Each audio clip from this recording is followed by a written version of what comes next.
La grande interview sur BFM Business. Mon invité maintenant, c'est Philippe Chalmin, économiste, fondateur de Cyclope, du rapport Cyclope qu'on attend tous. Bonsoir Philippe Chalmin. Bonsoir. Merci d'être là. Vous publiez demain ce 39e rapport du Cyclope.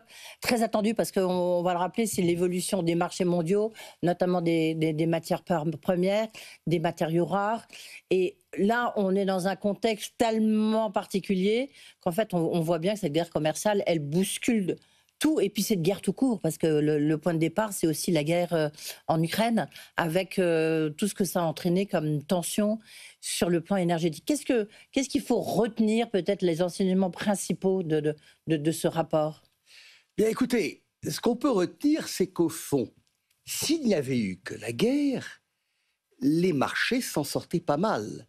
Et de manière un peu cynique, on peut dire que pendant la guerre, pendant les guerres, les affaires ont continué, le pétrole et le gaz russe a continué à sortir, les céréales ont continué à sortir de la mer Noire. Je ne dirais pas que c'était business as usual, mais on n'en était pas loin. Et au fond, s'il n'y avait pas eu ce qui s'est passé à partir de certaines élections américaines, on aurait retenu de 2024 quoi ? La flambée des prix de votre petit déjeuner, le cacao, le café, le jus d'orange et quelques autres. Et puis, effectivement, sortir Cyclope en mai 2025, qui est un ouvrage que nous avons terminé dans les premiers jours d'avril, juste après, souvenez-vous, le 2 avril, Liberation Day. Ah oui, la fameuse conférence de presse avec Day, et Liberation Day qui vient d'être un peu détricoté encore ce matin. Absolument, tout juste, ouais. Avec l'accord, alors je mets des guillemets au mot accord, entre la Chine et les États-Unis. J'enlève 115%, t'enlèves 115%. Oui, il en reste quand même encore 40. Pas mal. Ouais. Il en reste... Enfin, si on fait le total... Ça dépend, oui. Si on fait le total, il y en a 51 côté américain, 31 côté chinois. C'est déjà pas mal. Mais au fond, ce qui est caractéristique, c'est que c'est tout l'ordre économique mondial, qui avait été patiemment bâti depuis la Seconde Guerre mondiale, largement élargi à partir de la chute de l'URSS, qui avait donné lieu aux 30 glorieuses de ce que j'appelle la mondialisation heureuse, 1990-2020, déjà ébréché par le Covid, ébréché par l'Ukraine. Et là, vous avez Trump... Mais les cartes sont complètement rebattues, Philippe, totalement rebattues, parce qu'on voit bien, vous disiez, c'est vrai que le blé continue à sortir d'Ukraine, mais là, on voit bien cet accord, notamment sur les matériaux rares, en quoi consiste-t-il entre Trump et Zelensky. Il y a le pétrole qui, du coup, est en train de baisser d'une manière absolument spectaculaire. Donc, ça, sur le pétrole, c'est la seule prévision de notre part, qui tient encore à peu près la route, parce que faire des prévisions aujourd'hui, c'était une expression de Galbraith qui disait qu'on avait inventé les économistes pour que les astrologues ne se sentent pas seuls. Et donc, c'est vrai... Et on va rappeler que vous êtes un grand économiste, voilà. Professeur émérite à Dauphine. Voilà, mais oui, il faut savoir battre sa coulpe de temps en temps et reconnaître ses limites. À l'heure actuelle, effectivement, avec Trump, tout est possible, tout est imaginable, et nous vivons une incertitude totale. Curieusement, de tous les marchés, oui, nous avons la baisse des prix du pétrole. Celle-ci, elle s'explique assez facilement, puisque malgré tout, les décisions trumpiennes auront des conséquences en termes de croissance économique mondiale, donc en termes de demande de pétrole. Et d'autre part, le torchon brûle à l'intérieur de l'OPEP+. Donc on va plutôt vers les $60 le baril. Sur les produits agricoles, les questions se sont relativement peu posées. On a d'excellentes récoltes un peu partout. Et ce qui va se passer, c'est que peu à peu, encore plus, les États-Unis vont perdre des parts de marché. Par contre, vous avez raison, c'est sur les métaux. On peut même dire que ce sont les métaux qui ont cristallisé un certain nombre de tensions.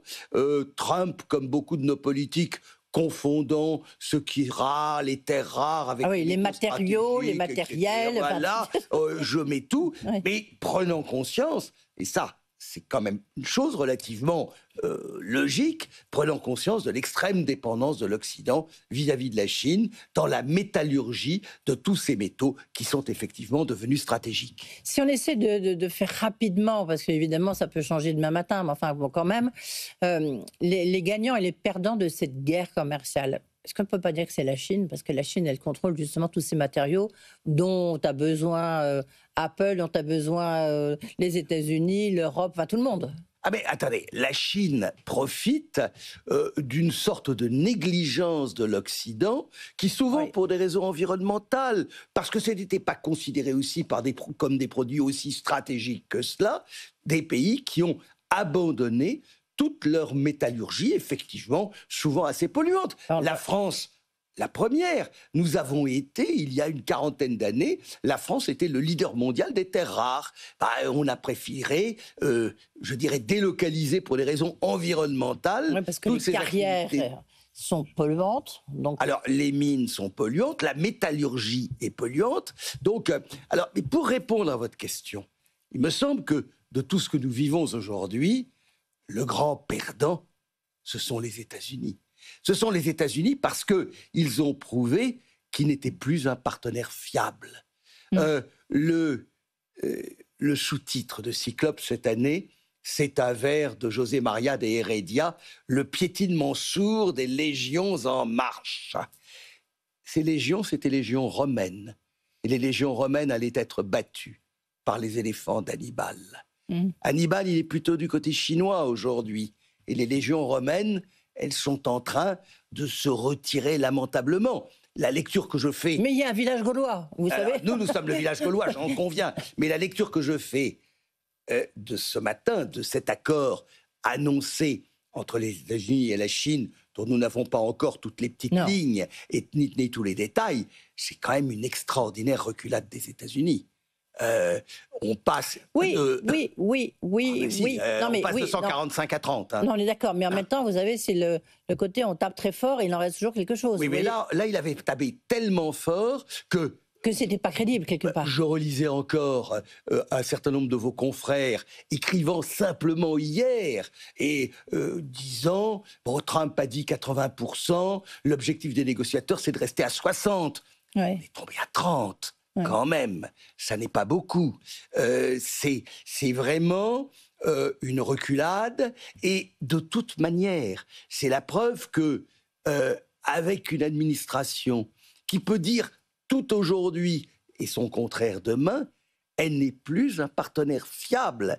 Des gens qui, au fond, traitent aujourd'hui presque mieux la Chine que leur partenaire historique dans le cadre d'un accord de libre-échange historique qui était l'accord de libre-échange nord-américain, l'USMCA, avec le Mexique et le Canada. Oui, mais puis en plus, on regarde même, il y en a un qui doit se sentir pas très...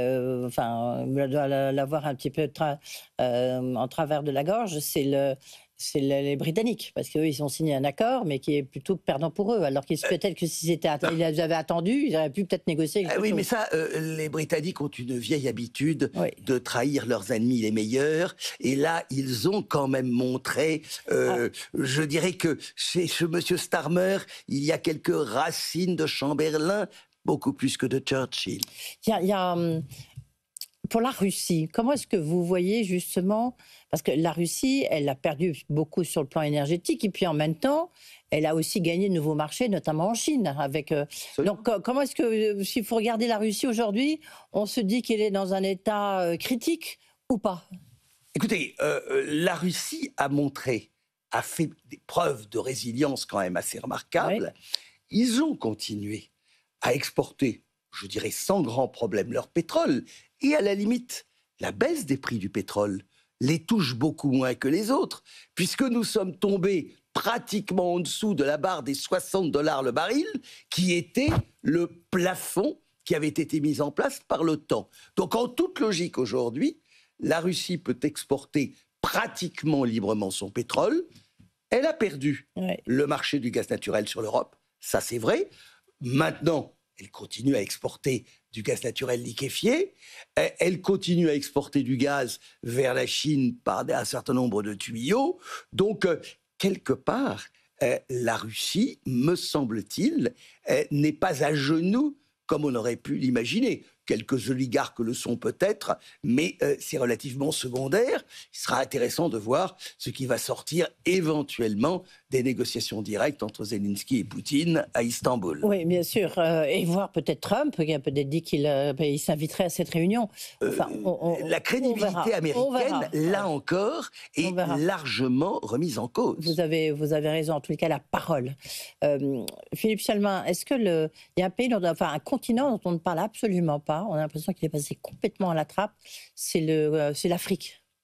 Est-ce que l'Afrique, quand on regarde sur le plan justement du cyclope, donc de votre rapport sur les matières premières, est-ce que l'Afrique, il y a quand même des potentiels de rebond? Parce que c'est là où il y a eu des mines. Alors après, du reste, on voit bien tout le mouvement des Russes, des Chinois, et qui ont notamment évincé des entreprises françaises.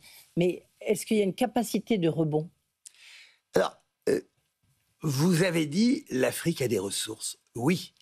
C'est la chance, c'est en même temps le malheur. N'oubliez pas que dans l'histoire, il y a une constante qui malheureusement a été vérifiée dans la quasi-totalité des cas, c'est ce que j'appelle la malédiction des matières premières. Les matières premières sont une malédiction pour les pays qui les produisent, tout simplement parce que la gestion de la manne tombée du ciel est extraordinairement difficile, que l'argent des matières premières il corrompt les circuits économiques, mais aussi les âmes, les cœurs et les portefeuilles des dirigeants. Regardez la République démocratique du Congo, scandale géologique qu'il en est. Regardez la plupart des pays pétroliers africains, l'État du Nigeria, celui de l'Angola, etc. L'Algérie, bien entendu. Pour un Maroc qui sait bien gérer la rente des phosphates, combien de pays ne l'ont pas su? Les chances africaines seraient beaucoup plus d'essayer justement de se lancer dans des développements économiques tels qu'on les avait rêvés, par exemple en Éthiopie. Et malheureusement, les guerres civiles ont ravagé un certain nombre de ces zones. Juste un dernier mot sur l'Afrique d'ailleurs. Il y a une guerre dont personne ne parle, qui est la guerre au Soudan. Ah oui, oui. Et il y a une matière première dont le prix a quadruplé du fait de la guerre du Soudan.